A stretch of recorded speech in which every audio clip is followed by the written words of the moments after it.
So A-Day is in the books, and yesterday, as soon as the clock hit zeros, I hopped on with Justin Riley and the Bama Standard, and we gave our initial reactions to A-Day. If you haven't gotten an opportunity to check that out, I'll link that in the description. Now that some time has passed, I've rewatched A-Day, and we need to sit down and talk about what stood out, what needs more work, and everything in between. But before we can, as always, y'all know the drill, I have got to hear from you. Hop down to the comments, give me a Y for yes or an N for no. Are you pleased with where Alabama is at exiting spring? And let me know what you're thinking. If you're new to the channel, be sure to subscribe. Hit that bell notification as I do constant college football content. You don't want to miss any of it. If you enjoyed the content, be sure to like and comment down below. Those interactions seem small. They are massive to content creators such as myself, and both getting picked up and maintained by the YouTube algorithm. And we're on a push to 20,000 subscribers. Love to have you a part of this unbelievable community. But having said all that, let's jump right into this. And I want to start with what stood out to me and what really impressed me. And for that, we're going to turn our attention to the defensive side of the football. And where do we want to begin? This had me fired up because at every level of the defense, there was something that really stood out to me in a good way. And I want to start with the defensive front because this is an area we've talked extensively about on the channel. Not long ago, I dropped the Justin Boygby video whenever the news released that he was set for a full healthy return this fall. I think that's going to be massive for this defensive front, and I think it showed yesterday. Jaheim Otis is a guy I'm super excited about. The work ethic he's presented since he got to Alabama, and the production he had as a freshman is going to be such good experience going into his sophomore season. You pair him with a Tim Smith, with a Justin Boygby, with a James Smith who got some time with the ones yesterday. I think that defensive front is going to be a really exciting group. And we haven't even talked about a Jamil Burroughs, who has had really good reviews this spring. And even though the defensive line looked so good, we have to remember there were two big names not on that defensive front: Dallas Turner and Chris Braswell. Once they come back, that defensive front is going to be really impressive. And even though Braswell and Turner weren't there, the guys who played in their absence had a real strong day. So that defensive front as a whole for Alabama, it's getting back to what I think Alabama fans were accustomed to. It's getting back to being nasty upfront play, and I think that's a great thing for the Crimson Tide. And it's going to really help the next position we need to talk about, because Alabama has to replace both inside linebackers, and in a situation where you have to replace both inside linebackers, you hope your defensive front is able to take some pressure off of the linebackers, fill up gaps, get penetration, allow your linebackers to run free and make plays. Luckily for Alabama, even though you're in a situation where you have to replace both linebackers, you have got to be fired up about what you saw at the linebacker position yesterday. There are several names that can play successful football for the Crimson Tide at the inside linebacker position. And if you were someone who was hoping to have some sort of inclination as to who would win the job exiting the spring game, I think you probably got bad news. Good news is that's good for the team, because there were a lot of guys that really stood out to me. Justin Jefferson was flying around making plays. Jahad Campbell, I've talked about extensively on the channel. He's really impressed me, and he continued to impress me yesterday. Sean Murphy was out there. Tresman Marshall was out there. Kendrick Blackshire was out there making plays. Jackson was out there making plays. The linebacker group as a whole, I thought, had a really strong day, and that competition is only going to be better for the Crimson Tide defense. Iron sharpens iron, and for that to be displayed at the inside linebacker position, where the presumptive starter, or at least one of them, wasn't even there, I think it gave a lot of excitement to Crimson Tide fans imagining what that inside linebacker position could look like, because there was a tenacity, a ferociousness, and an aggressiveness that I think Tide fans have been craving from that inside linebacker position, and there were several guys that looked like they could give you that. But now we need to move on to the secondary, and there is a lot I'm excited to talk about in the secondary. I want to start with the safeties, because Caleb Downs looks exactly like so many Tide fans were hoping. I commented about this whenever I was with Justin Riley on the Bama Standard yesterday. One of the first things that stood out to me, whenever you're talking about these freshmen, adjusting to the speed of the college game is a real thing. Whenever we talk about the jump from high school football to college football, it might as well be a totally different game, a totally different sport. I say this all the time. In high school football, there's no baseline athleticism, whereas in college football, a lot of those guys had to earn a scholarship. So in theory, there's a high baseline athleticism, especially in the SEC. Caleb Downs should still be in high school. He should be preparing for a test come Monday, and yet the speed of the college game looked like it was not at all too much for him. In fact, there were plays where it looked like everything was running in normal speed and someone had sped Caleb Downs up. For a freshman to be there running with the ones, going against the ones, and to already have the speed of the college game down, I thought was really impressive. Now, that's not to say that he's not going to experience growing pains. He's a young player. He's going to learn on the job. But what we saw was the makings of a player that is tremendously talented, and I'm really excited to see what the future holds for him. I'm very excited to see what Caleb Downs is going to do this year, because during A-Day, he was everywhere. One thing that really stood out to me, especially in the early portions of this game, they kept sending Malachi Moore on blitzes, and the individual they asked to do the man-up job after they sent Malachi Moore on a blitz was true freshman Caleb Downs. That to me was very impressive. He was asked to do a bit of everything, and he displayed he can do a bit of everything. But even outside of Caleb Downs, look, Jake Pope was out there making some big hits, making some big plays. Christian Story was out there making some big plays. Earl Little had a spectacular interception that when I watched it yesterday, I was like, man, that's a sensational interception. When I rewatched it this morning, the throw was good. I mean, if he wasn't there, that was going to be a touchdown if Prentice had the catch. Earl Little dove and made a big-time play. I think it's going to be very difficult to keep him off the field. Nick Saban even alluded to during the post-game presser that Earl Little Jr. has been working out with the ones, but because of some of the transfers, they had to move some pieces around to make it work, and he's someone to expect to see on Saturdays. And yeah, I don't think there's any way you can keep him on the sidelines. He is that good.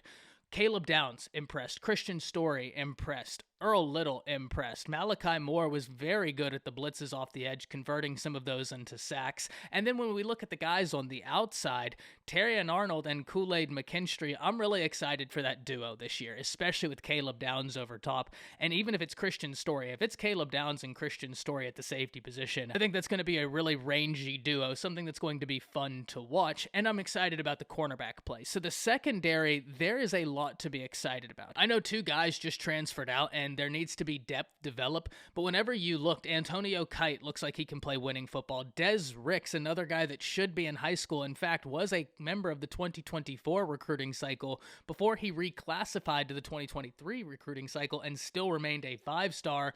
He looked solid out there. So there's a lot of guys in this secondary that if you're an Alabama fan, you need to be excited about, and I think that was something that really stood out to me watching the defense. So kind of summing up the defense, I think this is a unit that's going to take a lot of steps forward in 2023. They look like a unit that's going to play with far more aggression and confidence than we saw, and I think that's really compelling to see.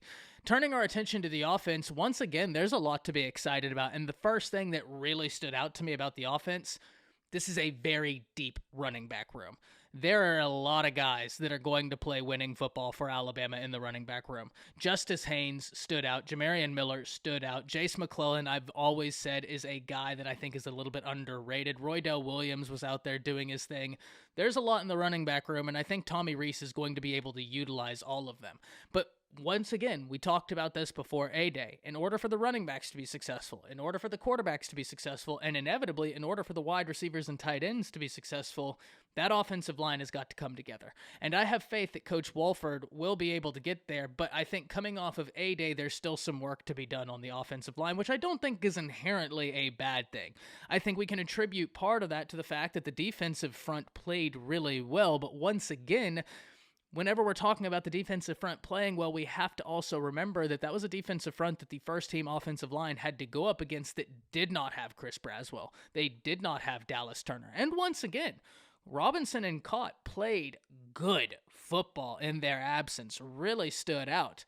But that's an offensive line that needs to continue taking strides. Luckily, on the second-team offensive line, there were a lot of the young guys that I think are kind of ahead of schedule right now. And what that means going into fall camp is that there's going to be a healthy competition on this offensive line. And once again, iron sharpens iron. These healthy competitions, that's exactly what you want because in theory, it helps everybody get better. I think the talent is there. I like the coaching on the offensive line. It's just about finalizing those last strides because there were some instances where the offensive line struggled against that first team pass rush and against the first team defensive front as a whole.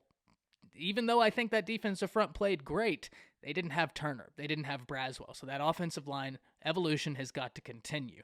Let's talk about the tight ends. And I know everybody wants to hear about the quarterbacks. We're going to save that to the end naturally.